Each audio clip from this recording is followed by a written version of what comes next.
But my philosophy is very simple. When you see something that is not right, not fair, not just, say something, do something, get in trouble, good trouble, necessary trouble. Strength and solidarity. The strength and solidarity. Divided is our nation, combating and fighting hatred. The mission, should you choose to accept it, is fighting racist. Psychology is just a space where we run in our simulations. We load you up with the tools, then we plug you into the matrix. So have a seat on the couch, now tell me your situation. Take a look in the mirror, be honest, just who you facing. Marginalized as a youth, what challenges were you faced with? Feeling you wasn't equal, told that you wouldn't make it. Your ID isn't real, got you constantly trying to fake it. Hiding behind masks in the closet till you can't take it. Getting harder to breathe, someone choking you on the pavement. Unspeakable violence attacking you cause you Asian. Accomplices we accomplish through collaboration, engaging, educating, evaluating one another, liberating the future of all our sisters and brothers, empowering, elevating all communities of color. Strength and solidarity. The strength and solidarity.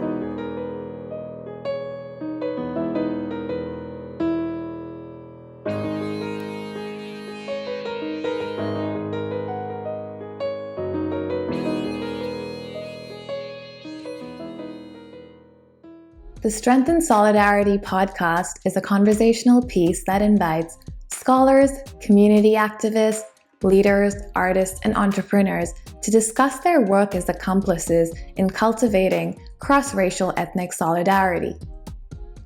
Hosted and produced by Pooja Mami Dana and Dr. Dana Deminari, our podcast team also includes our podcast interns, Alexis Rios and Petra Zabroga. The Strength and Solidarity podcast strives to engage, educate, evaluate, and empower communities of color one episode at a time. Our guest today features Germine Awad, Ph.D. Dr. Awad is a professor in the Personality and Social Context program in the Department of Psychology at the University of Michigan.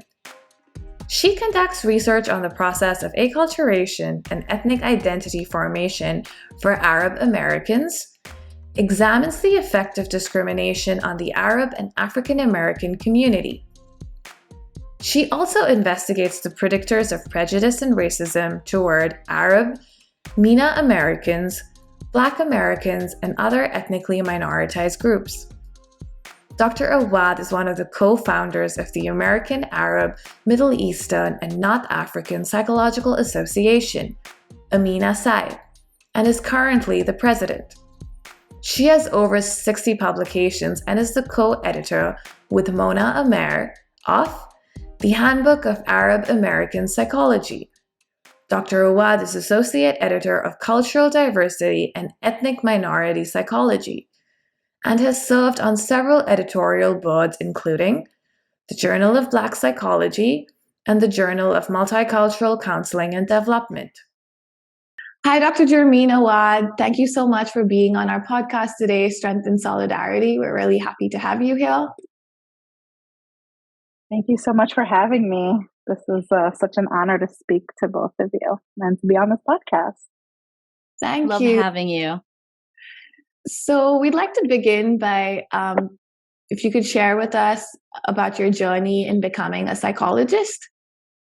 Yeah, well, I think like many immigrant children, I was pre-med initially in college, and I actually worked for a pediatrician for a few years. And one of the things that ended up happening during this time was I was noting that there were some moms bringing in their kids for like diaper rash, and other moms who wouldn't bring their kids in who had meningitis.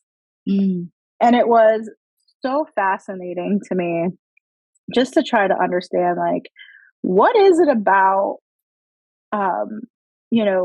parents and the way they think about things that makes their, that essentially shifts their behavior. So I started to really be interested in human behavior generally, and not so much into like, ear infections and upper respiratory, the things that a lot of pediatricians see. So I started to really become interested in human behavior in that job. And when I was in college, I actually took my first psych class and realized that I just loved it. And I was pre-med, so I took a lot of, really difficult weed out and pre-med courses that, are designed to trick you and make things difficult or whatever. And so in psych, I would study, and what I would study would be on the exam, which was not a typical experience in pre-med at my university at the time. So I ended up doing really, really well and realizing how much I loved it. And then I realized I really want to do research. I did not want to be a therapist. That's what I thought psychology was. I was like, no, I really want to be a researcher. And so that's what I set out doing. I set out to try to understand everything I could about research and how to do research, and also how to use research to fight. At the time, I didn't have this language, but scientific racism. So their research has produced so much knowledge that has caused harm to communities of color. I want to be the person or a person that understands quant methods and just research methods generally, so that I can combat those and see, are these studies actually done well? So that's actually how I started out. I've always been interested in prejudice and discrimination. But, getting trained in research methods and then going to graduate school and furthering that. And my program was specifically designed to train in research methods, statistics, program evaluation, needs assessment. So it was very quant heavy. And I just really was trained to be a research methodologist. It's sort of like my underpinning. And, but I'm an experimental psychologist by training. And actually, specifically, they called it applied experimental psych, which meant just like research on anything. And you should be able to do that because you're a research methodologist. But I specialized in race, racism, multicultural psych, cultural psych topics. And this is where I am today. So anytime I got a chance to do research, I would do it. That's what I loved. It's what I wanted. And it's very rare to say I wanted that from the beginning in terms of my psychology journey, but that's true. And that's sort of how I mentor my students as well, to try to at least ignite the passion of psychological research. Did you get training in qualitative methods? Yeah, I have. And I also trained in qualitative, trained others in qualitative methods. So we actually were trained by folks who wrote the book, for example, on focus groups and other different methods. So when I think of myself as a research methodologist, I think of myself as being a person who likes to figure out what the research questions are and how to best answer them. So I personally do not like it when people say, I'm a qualitative researcher or I'm a quantitative researcher, because to me, that's nonsensical. You should be a researcher that just is trying to answer the questions that you're interested in. And sometimes those are going to be quantitative questions, and sometimes they're going to be qualitative, and sometimes they're going to necessitate a mixed methods approach. But that's how I train my students to think about themselves that way, because otherwise we are limited by the method that we use, and we're not really furthering psychological science and psychological research forward. So pretty big stickler about that, because it's one of those ways, frankly, that when folks are afraid of statistics and math, it makes it so they don't have to learn quantitative methods, and they perceive qualitative methods as being easier, but it's not. It's really time consuming and difficult, and you still have to sort of understand how to distill all of this information that is in narrative form in a way that is systematic, empirical, and helping us sort of further the field forward. Definitely. Yeah, I feel the pain with qualitative methods because that's mostly what I've done. And yeah, it's very time consuming. Yeah, absolutely. I really appreciate how you provided that explanation because, I'm in my third year of my PhD program, and very much I hear professors or other people in the field say exactly what you shared, that I'm a qualitative researcher, I'm a quantitative researcher. And, I have also struggled with statistics because I do have a neurodivergent identity. And so I really appreciate that perspective that you shared. And I'm happy that you're sharing it here with us today, because it's important that we, not club it in terms like that, but really understand what is the point of research. And I also really liked how I've never heard this term before, so I'm going to be learning a lot from you today. I'm very excited. Is scientific, you said research, something about, there's a lot of scientific racism in research, and I've never heard someone talk about research like that. And I also really like that perspective. Thank you. Yeah. People tend to actually blame the methods, scientific racism, on the methods, and it's not the methods. It's the people misusing the methods and not having conclusions that are warranted by the research, and not understanding methodology and what you can actually say given the methods you use. And I think for me, that's just been a core part of my identity as a professor, as a psychologist. And I feel like it's like part of my mission, and at least in students and others, about how to kind of think about this, because we can use all these different methods for social justice. Yeah. And you just have to be careful, and you have to really just take the time to understand what each thing can tell you. Yeah. Do you see a shift in the field, Gigi, regarding, researchers and being more aware about their own biases when they design their research studies? I would say a baby shift in maybe certain subfields of psychology. But I think there are other subfields that are really myopic, that are not really aware, or they think things like bias wouldn't apply to them because they study the brain, or they study like cognitions, or whatever the case may be. But this happens a lot. We're like, oh, culture doesn't matter to me, or racial issues don't matter to me, or DEI stuff isn't really pertinent to what I do because I study, the like brain waves or whatever.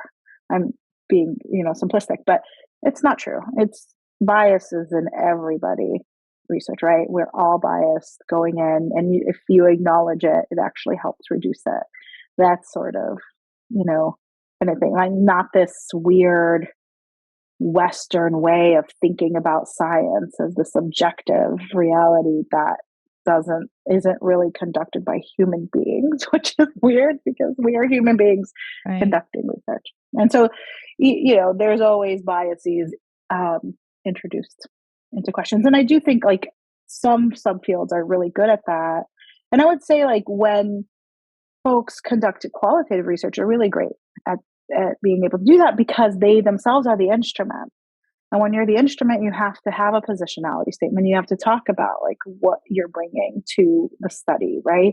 Whereas in quantitative, it's sort of almost perceived to be like this arm's length distance of using these tools. But no, your questions are also full of your own biases about what you think is important and what you think, needs to be studied, and whatever the case may be.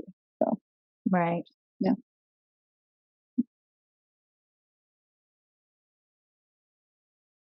I think since we are on your research topic, I know you have conducted a lot of research on numerous topics, but we are especially interested in your research on body image amongst women of color. So can you kindly tell us a little bit about your research in that area?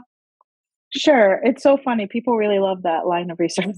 And the way it actually came up was I was at my postdoc and I was teaching research methods. And I had a lot of undergraduate students interested in body image. And specifically, I'd have women of color want to understand body image among their own group.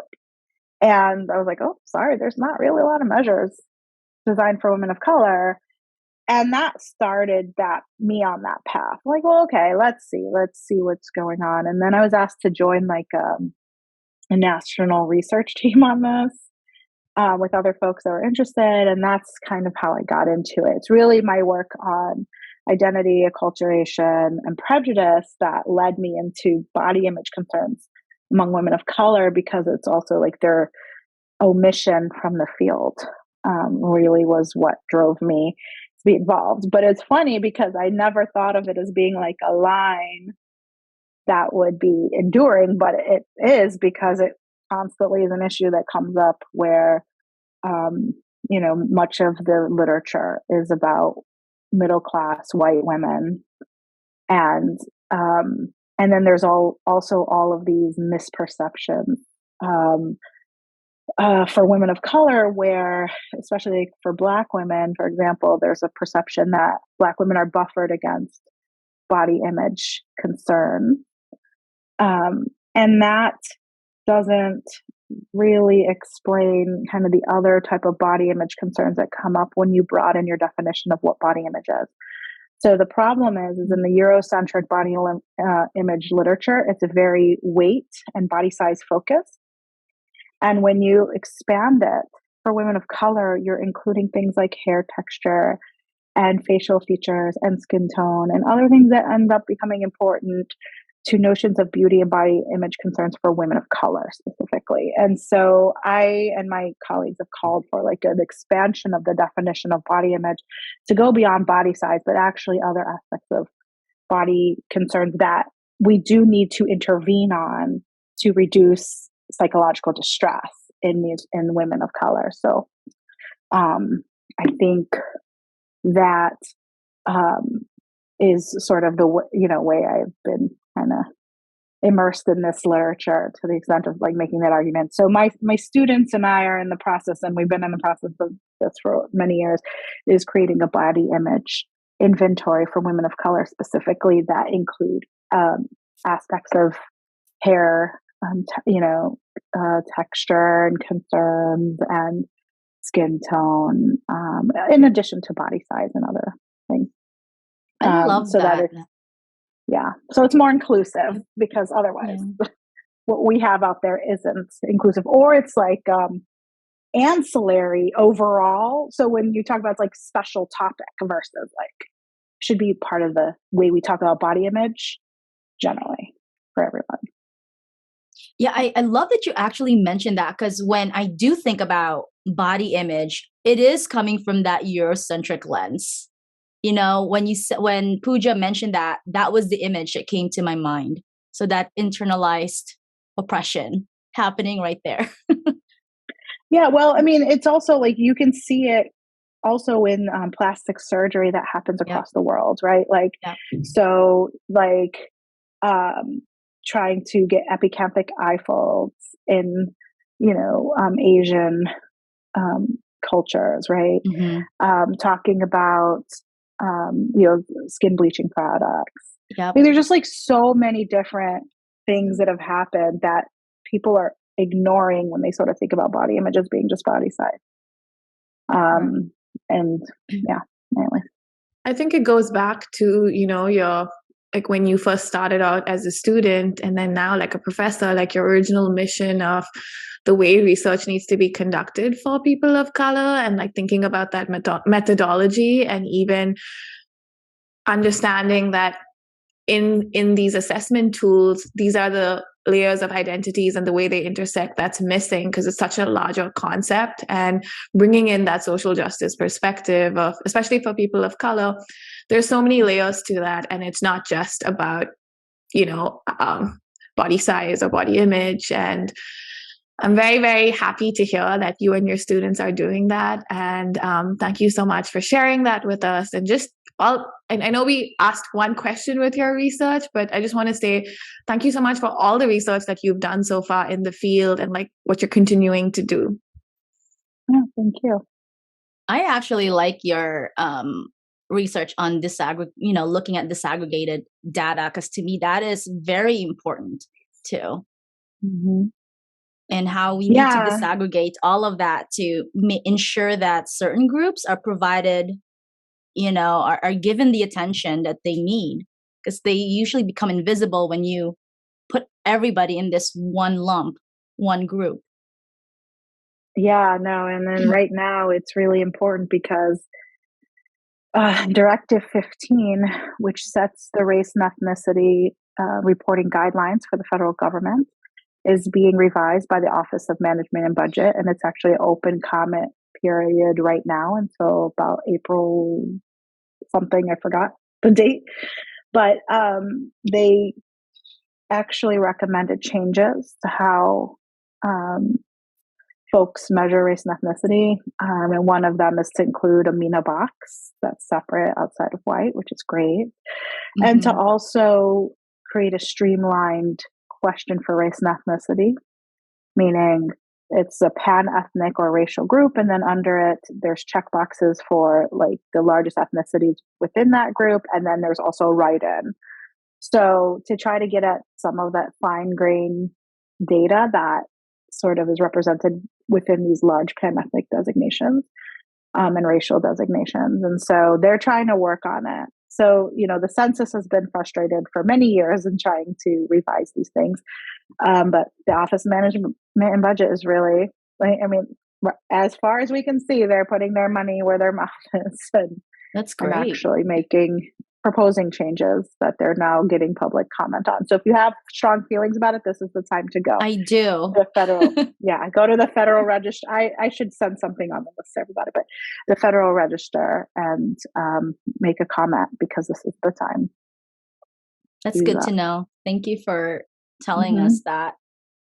Speaking of frustration, I am very much interested in your leadership journey because that's how I really got to know you.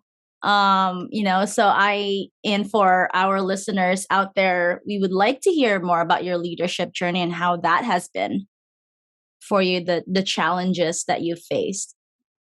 Interesting. I don't like to be a leader. I will just say that. I know that's probably not, I don't know what people say, but I'm the begrudging, I begrudgingly accept things. I begrudgingly do things. But the thing that I am is probably that is true is if I'm going to complain about things and how they're done, then I should do something about it, right? So I'm a proponent of that. And so I think about that within my workplace, right? So leadership within the workplace, but then national leadership and for example, Division 45, I always felt like Division 45 was my home. Especially given that my area of psychology wasn't a strong identity for me, but ethnic minority psychology was a very strong identity for me. And so I was really all in to Division 45 as a graduate student. And I just, went to events and I would say with Division 45 specifically, I started off as membership chair, and I started off taking over for someone who had left a year earlier. And then I was membership chair for 4 years. And then I ended up being on that executive committee, actually helped create the Arab MENA slate, member at large slate for the division. And that was just basically me being in the room, voicing concerns for this population. Mm-hmm. And it was one particular time where I voiced the concern at the moment where there was also, it coincided with a decision-making inflection point where they were going to add member at large slate for LGBT folks of color. And my friend was sitting next to me and she's elbowing me. She's like, you need to speak up. This is your time to speak up. And I spoke up and I said, I'm a non-voting member. And when I'm gone, who's going to speak up for this community? Are you all going to speak up for this community? Because I'm tired. I'm speaking and I'm talking about it, but who's going to help this group?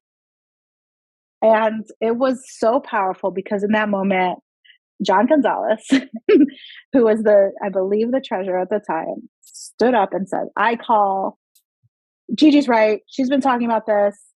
I think we should add another member at large, MENA-Psy. And that was like amazing. And we had a little bit more discussion back and forth, but folks went to a vote and they voted to add a slate or to present it to the membership because it's a bylaws change. So that was like insane to me because you want to talk about coalition building. You want to talk about that. That's what it was. I mean, that slate didn't come. Yes, I spoke up, sure, but it came because, of the alliances and the co-conspirators and the folks who really felt it and heard it. And that's why we, had a slate, and that was a big deal. It was funny because I was like, well, I don't have to be the first person. And Bill Cross was like, you're going to be the first person who runs for them. There's no way like you fought for this. And so then I was like literally on Division 45 EC for like 9 years.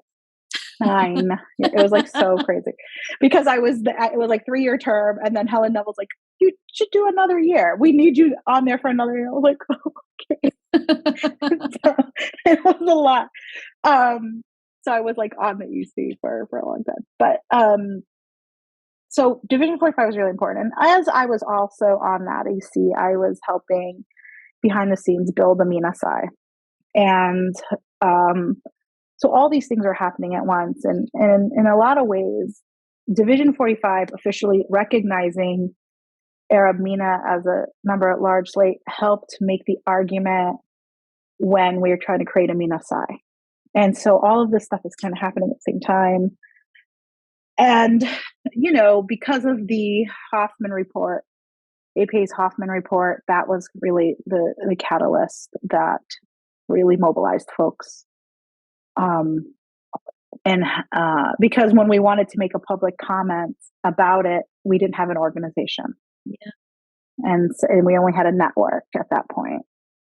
And so we worked hard and filed for 501c3 status and, building the infrastructure and getting, stakeholders involved from like different fields within psychology. And the rest is history. I mean, now we've been around for 6 years now.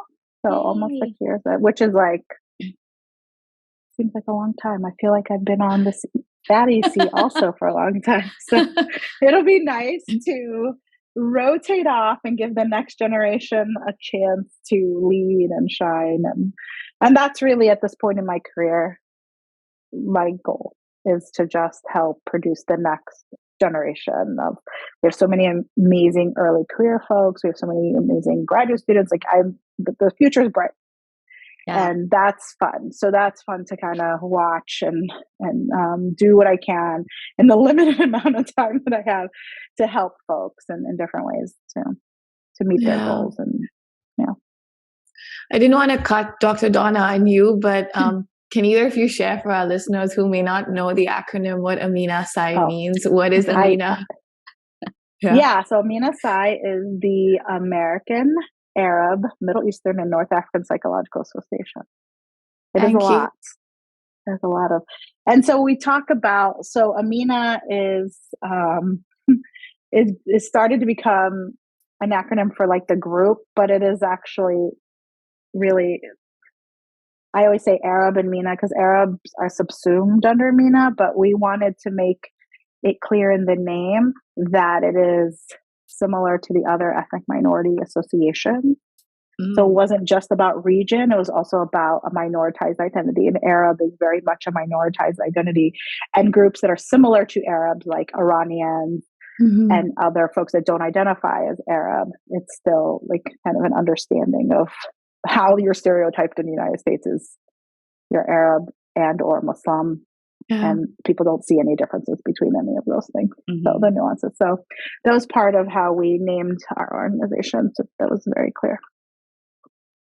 No, I like that's very. I like that it's very clear because as an international student, when I joined the Asian American Psychology Association, I mean, I identify as South Indian, and, there is no category for me to even just say like South Indian, or like even just in other forms we have to fill as people of color. So I really appreciate you explaining that to us, and also being so intentional in forming your organization to make it inclusive to a lot of minoritized communities who come from different communities of color, but feeling like they don't have to be put into one particular category, because that's very important. Yeah, and most people are not really aware of this, the Arab MENA identity too. And historically speaking, it's like you said, this is why disaggregating data is very important, because oftentimes they would probably be lumped in under the white category. Right. Why do you think that is? Why? I know this is a very loaded question, Gigi, and I'm so sorry I'm putting you on the spot. Why is it not recognized by mainstream society? Yeah, I mean, that's a really great question. There's a really complicated racial history for Arabs in this country. I would say in the 1890s, when like Syrians and Lebanese folks came over, a lot of them were Christian. A lot of them also were fairer skinned. And, I think, it was the early cases in the 1900s where everybody was fighting for citizenship and the ability to become a citizen. And race was part of that. The criteria for citizenship at the time, you had to be either white or black. Well, being black in the United States was not a great thing, and still we could see this, the racism and discrimination against black folks. But then you had folks, fight. So there are a lot of cases, right? There was the Dow case, and other cases of South Asians saying, well, no, we're technically Aryan, or we're technically Caucasian, and also Japanese Americans saying, oh no, we actually are, we come from this Caucasian, right? And all of it is all BS, right? But it was kind of the notion of wanting to fight for citizenship and the right to own property and all of these things that were all wrapped into that identity. And Arabs also fell into that. So they're like, oh, well, we're technically white. Great. We want to become citizens too. We want to be able to be fully functioning citizens of this country, and with all the rights that it accords. So I think early on, people really fought for the right to be called white, to have full rights. Okay? And this was really true within Asian groups, and I would say Arab MENA, right? So those two groups especially. And then as immigration patterns changed and you started to get more North Africans, more Gulf immigrants, more Muslims from the Middle East and North Africa coming over, then you start to see a shift. And also the rise of multiculturalism, the rise of this notion of folks need to assimilate, the understanding of only really European immigrants get to assimilate, but everyone else is acculturating and adapting in some ways. But this notion of the melting pot really not being a real melting pot, right? So all of these, the rise of all of these different movements, right, start. And then you have the younger generation of Arab MENA folks being like, I don't get treated like I'm white. Why am I white? Right? So this starts to happen. And this fight is not a new fight. This also went to the Office of Management and Budget in the 90s, where there was a fight to have a separate Arab or MENA category. At that time, what ended up happening is that you had two national groups, the Arab American Institute, and you also had the American Arab Anti-Discrimination Committee. There's a lot of whole lot of acronyms. And they both were giving their 2 cents about what the group should be called. One said it should be called Arab American or Arab, and the other one said it should be called MENA, or Middle Eastern North African. And because of that, because there was like an actual argument, they're like, you all don't know what you want to be called. Come back to us when you can figure it out. And this was in the 90s. So the no MENA box comes up. And that's partially part of my early studies were to try to understand what folks want to be called or what they're okay with, or if they don't like the Arab label, why not? And what I found in my research is that it's not accurate for at least 50% of this population because their ancestry is not Arab per se. Right? They may speak Arabic. It's really complicated. So all of that to say that there is definitely a generational difference on how people identify. There's, I'm sure, phenotypic differences, right? So people who are more passing or people that are like fourth generation, like Lebanese or Syrian, look white, sort of have been like pretty much assimilated into white culture, may not necessarily identify. And other folks that look very much like people of color, they don't get treated like white folks. You know, one of my lines that I make a joke about all the time is like, listen, there's nothing wrong with labeling us white, but just treat us like we're white. That's it. Then if we're going to get labeled, then treat us that way. It's not about, there's nothing wrong with being white. But the problem is that it is completely masking all the discrimination and the disparities that are occurring with this population. Right? And another argument that I've made over the years is that when you include Arab and MENA in the white category, you are masking disparities between white folks and Black folks, white folks and Asian folks, white folks and Indigenous folks, white folks and Latinx folks. It masks disparities for everyone, not just Arab and MENA, right? Because you're putting people who have an ethnic minority identity into the white category and making disparities not look so bad between whites and Black folks. Right? Yeah. And so this is a problem for everybody. This is not just a problem, right? And like you said, disaggregation of data is a huge issue within the Asian American community as well, because everyone's like, oh, Asian Americans, they're the model minority. Yep. There are subgroups that are not doing as well or do not have that, like have a completely different experience, and that's not being acknowledged. So I've also been part of groups or just called for the disaggregation of data just across the board. Yeah. Love your passion, because like one group's oppression is every other group's oppression. Yes, right. Thank you for that. Yeah. Sorry, that was a long answer. Oh, I love it. I love it. You don't need to say sorry. That's what we're here for, and that's what we want to know, and that's what we want our listeners to know. So long or short, it doesn't matter. It's the way you want to express yourself and the way it needs to be shared.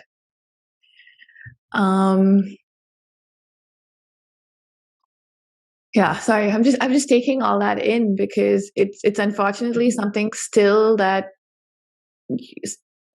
I mean, we still have a long way to go with that. And, I really like how you said earlier that if you feel something is not right, or if you feel like something needs to be changed, you are part of that change. And I feel like Dr. Donna and I can resonate a lot with, that mentality that you have, because that's kind of what we also see in our leadership positions we are in different associations and the work that we want to engage in. And, Dr. Donna, earlier also you said that one person, like one community's oppression is also another community's oppression. And I think that gets lost in translation a lot in communities of color, within communities of color. And I just want to kind of just spend some time exploring. So, there's been a lot through this pandemic. There's been a lot of hate crimes that have been happening through a lot of communities of color.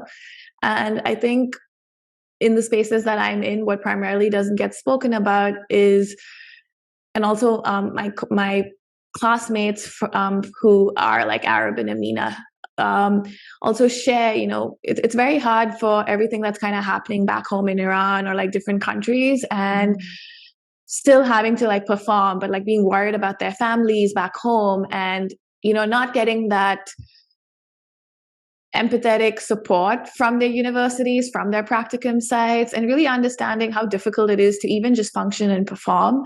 So I was just wondering, with the students that you teach, or students that you mentor, how can our students, like how can our students from these communities kind of cope with these nuances that they're still dealing with? Even though people are not talking about it, it's still very much happening. Yeah, I mean, unfortunately, this is not a new issue, right? This has been ongoing. I would say, I'm at the age now where I could say, it is definitely much better than it used to be in terms of just acknowledging, just diversity within your student body and differential experiences that may come up. And I mean, it's better in a lot of ways, not just like ethnically and racially, but also understanding first generation students and also understanding, the differences in experience of international students and just like really understanding students within context, right? And the thing that I would say to students is that they have a lot of power. Doesn't feel like it because everyone's always, saying like, okay, just get your degree, get out. That's true. All that's true as well.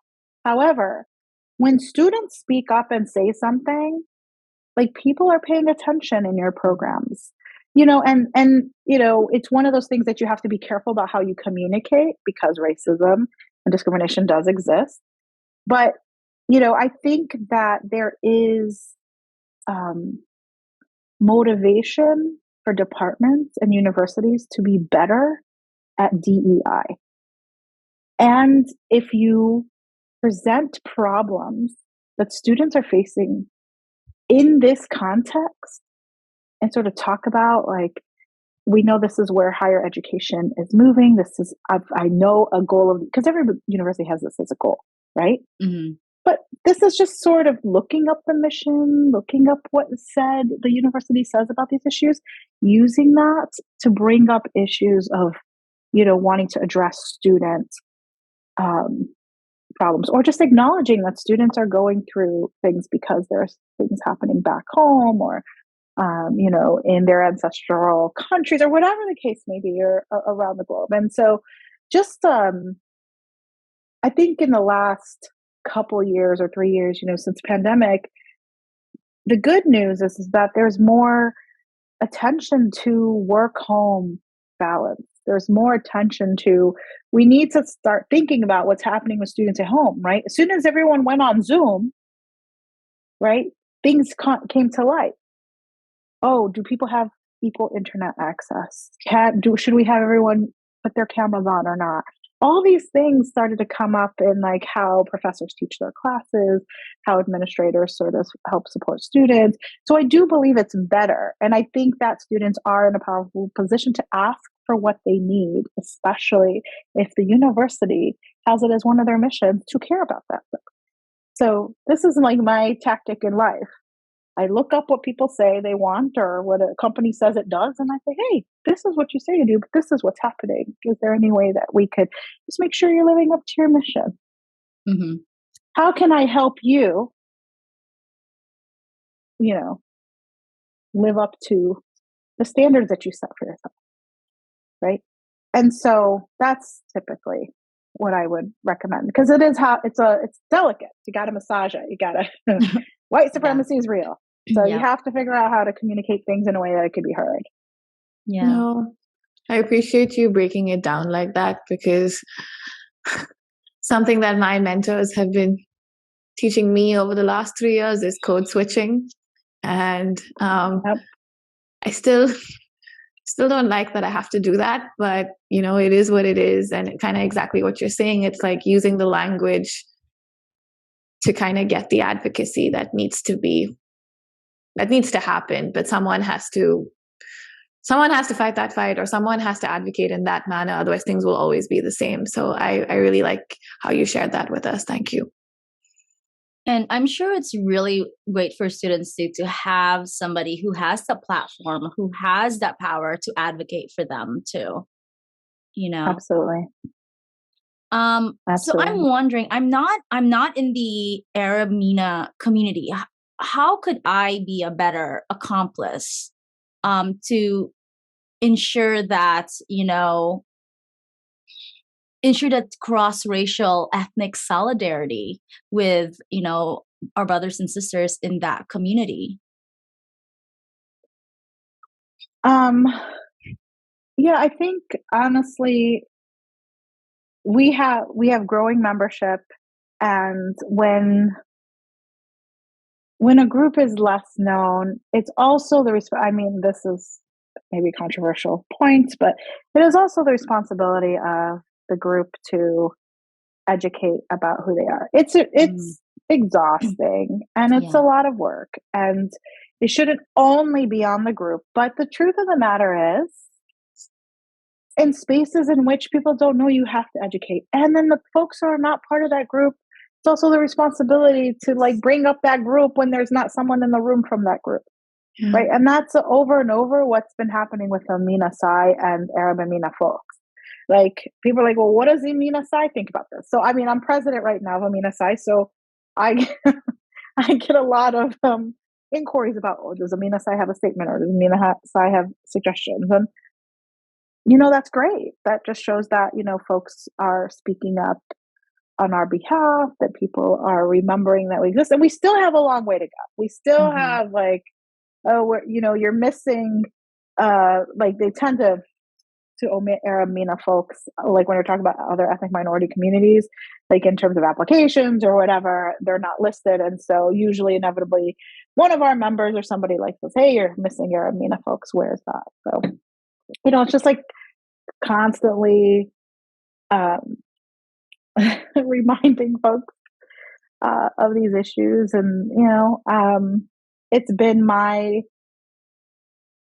responsibility for so many years in these spaces. And, and again, I do it because it's necessary, but it's also very exhausting, right? Yeah. But the good news is that a lot more people are speaking up. Like, part of the reason why APA even started to pay attention to this group was actually Dr. Kevin Coakley being on SEMA, which is the Committee of Ethnic Minority Affairs. And he was like, that Arab MENA folks should have some sort of voice on this committee. And because he was there, and he sort of obviously has like been around the Arab MENA folks and sees like, these folks are not white folks. These are definitely color. They're missing what's going on. And so him speaking up in a space in which we were not in also helped. So there's and it's also layers and layers of politics. Yeah. It's a lot of politicking. It's a lot of stuff. So, we really rely on ourselves and our allies and co-conspirators to help get the word out. And it's going to be a slow process, but I've seen a lot of movement, frankly. Yeah. And I'm glad you said that, because, something that my mentor, Dr. Helen, has always taught me is like, yeah, you can be part of AAPA, but if you really want to really learn about other communities and be a better accomplice, you also need to, join associations from other communities and like go attend their conferences and just go there as an observer and just a supporter and just be there in those spaces to understand,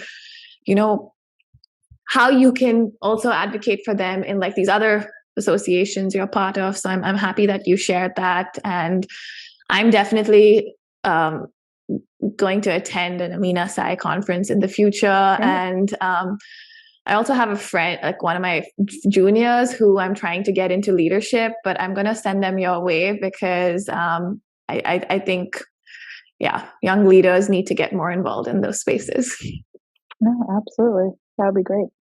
I know. I talk about you in my intra-psych class, Gigi.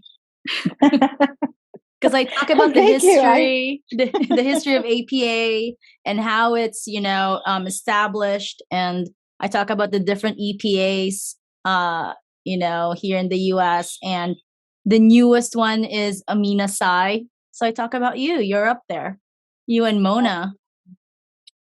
Yeah, that's wild. I feel like I'm too young. I'm too young for all that. But yeah, I mean, no. It was funny because folks were, when I sort of came on the scene, like a vengeance, I think, the thing that people don't know is that there have been Arab MENA folks going to the APA convention for years and years and years and years, and sort of really trying to gather momentum for an organization, and something inevitably happens, right? Or people are so busy and, whatever. There's a whole bunch of stuff that happens. But, like one of the jokes that happens is like, my sheer tenacity was like, we will not take no for an answer. Like, we are doing this. And we had such like a great group of people that worked on this. And frankly, it was, our relationships with other EMPAs and that really helped. I mean, we all had friends that were, in these organizations doing this work, and it was because of that we, really felt supported and guided through it and empowered to do it. And, my mom always jokes like, if you want something, you go and you do it. Like, you just get it. And you don't, I don't know, immigrant mentality. I have no idea. Something. I don't know what it is. But we had such a great group of people, dedicated and working on it. But I also didn't see things as impossible as other things. Can I share something with you? When I talked about you per se in my intro-psych class, and my students have to write they're provided 3 options of writing assignment options. And one of them came to me just the other day. She wanted to write about you. Oh my goodness. And she said that your background and what you're doing really resonated with her. And it was very empowering. Oh, that's so sweet. Yeah. Yeah. And I said, I'm going to be talking to her on my podcast in a couple of days. So I'm going to just give her a shout out. And yeah, it's just little things like that. I feel like at least we're getting it out there. We're getting that information. We're sharing our stories, that psychology is not just Eurocentric and male, Absolutely. Well, that is humbling. That is very nice and scary. No, that's very nice. Well, I did say you are, and I quote, a badass, in psychology, and you're really like one of our, I know you say you're a begrudging leader, but you are a leader. So. Oh, thank you. It's so sweet. Yeah, I feel old, if that's part of being a leader. I don't know. Stop. I do feel old. I'm not kidding about that part.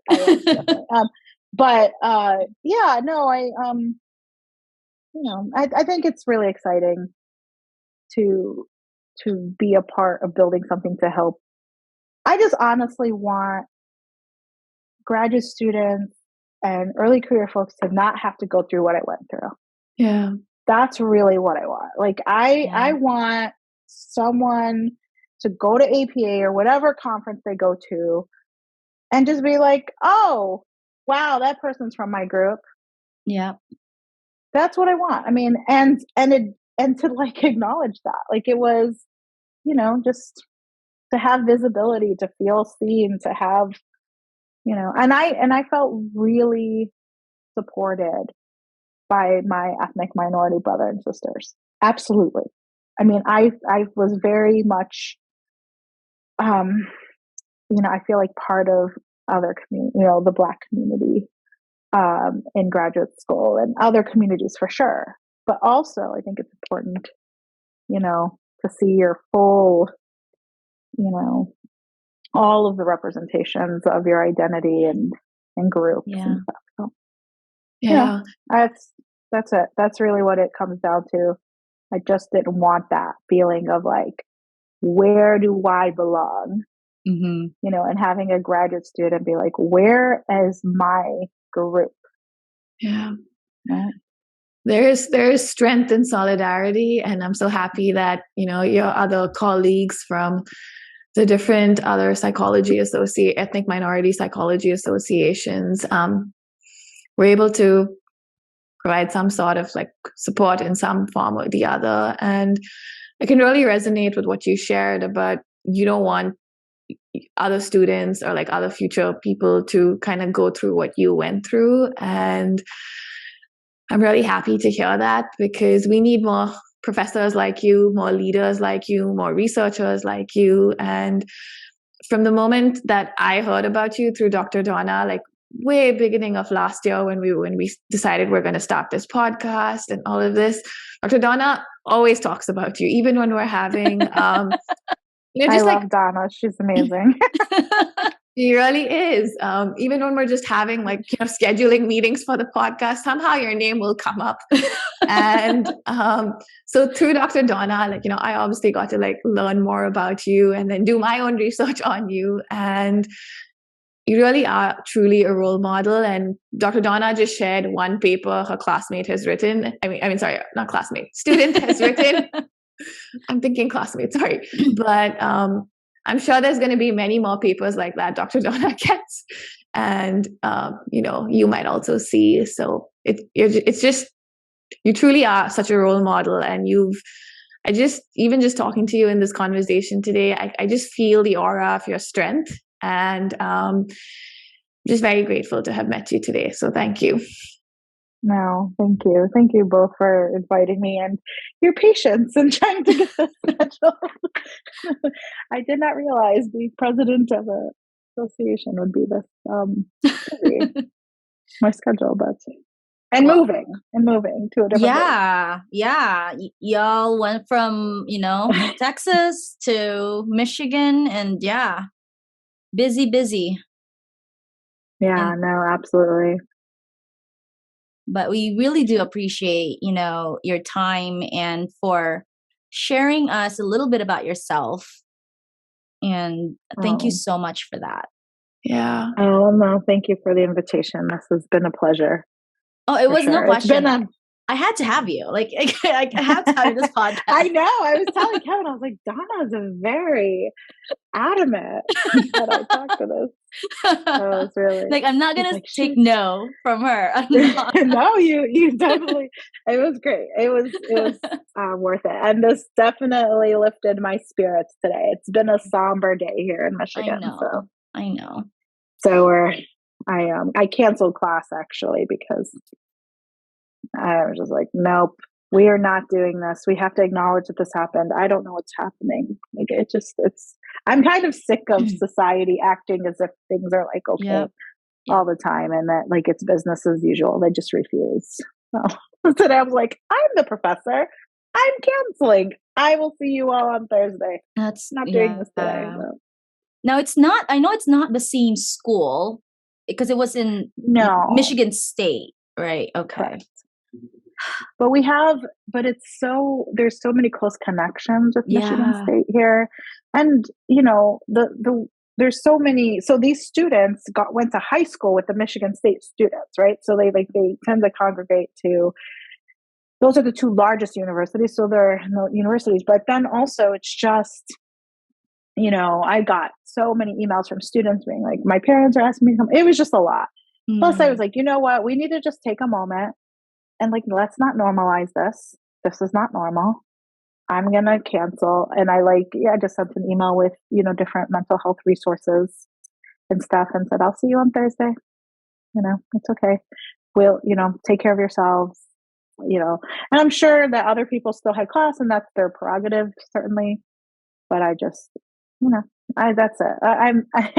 The power of being a full professor is that, it's just like, no, I'm just going to do what I feel like is right. I will figure it out.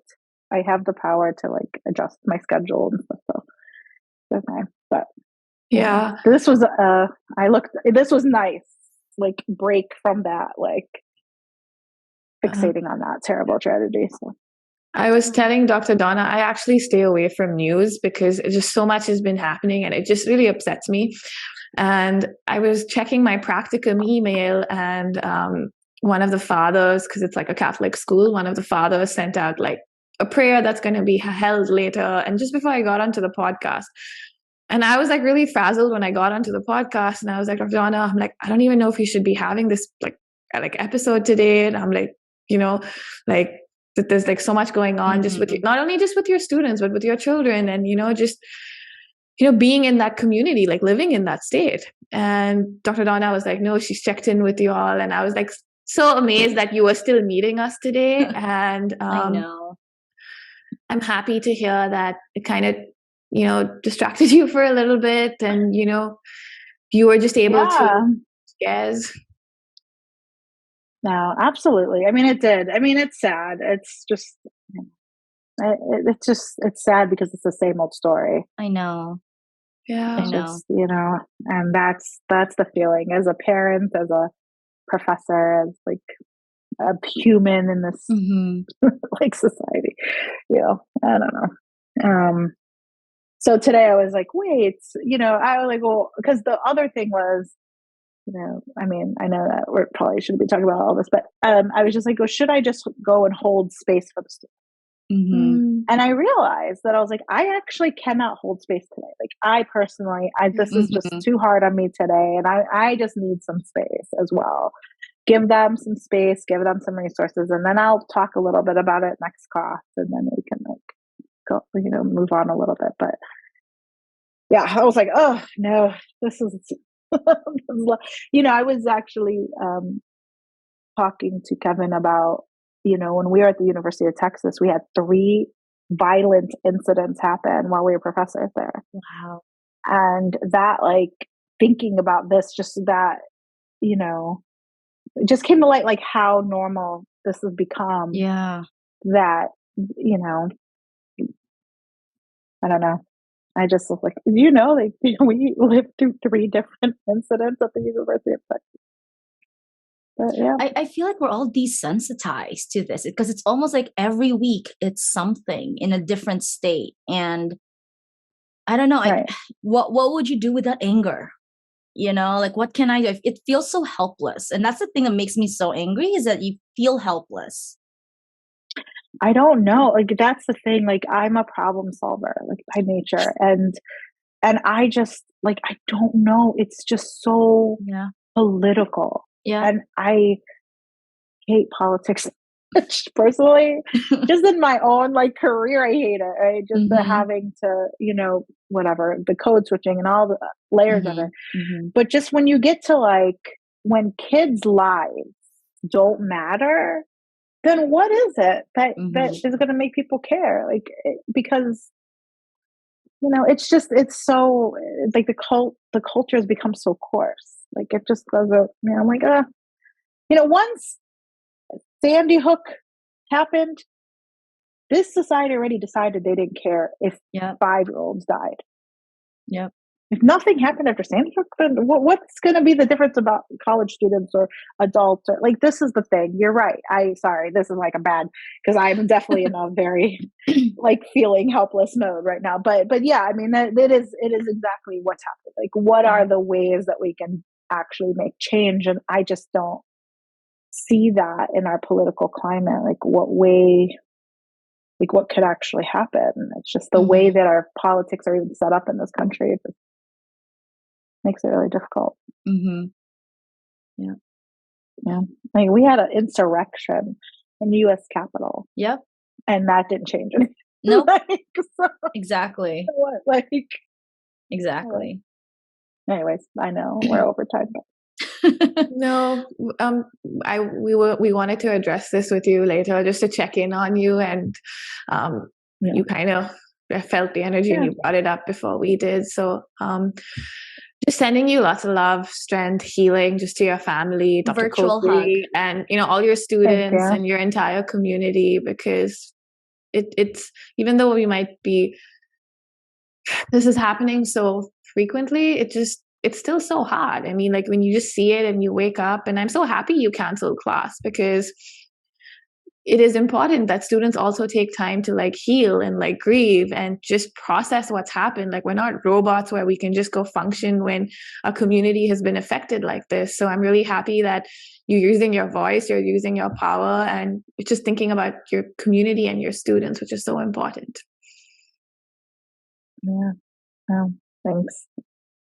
Yeah, they're so hopefully they'll get to, I guess, I mean, my poor TAs still have to meet with me, but the students. I know. I was like, oh, I'm telling my husband, I'm like, oh, I'm not going to teach today. Like, you can do whatever you want. Yeah. Anyways, well, I appreciate you too. Well, we are so grateful. Thank you so much. Thank you. Thank you for tuning in to our podcast today. We hope you enjoyed the episode. For more information about today's guests and their social media links, you can click on the description links of the episode. Pooja Mami Dana and Dr. Donna Demanarig host this podcast. Our podcast team includes our podcast interns, Alexis Rios from the University of North Texas in Denton, Texas, and Petra Zadroga from Wheaton College in Norton, Massachusetts. We also want to acknowledge our production team, David DeVito and Rachel Sheffer. If you would like to know more about us or to watch video clips of this interview, then follow us on Instagram at APADiv45_Presidential Task Force, on Twitter at APADiv45_Coakley, or on YouTube and Facebook at Dr. Kevin Coakley, APA Division 45 Presidential Task Force. Strength and solidarity. The strength and solidarity.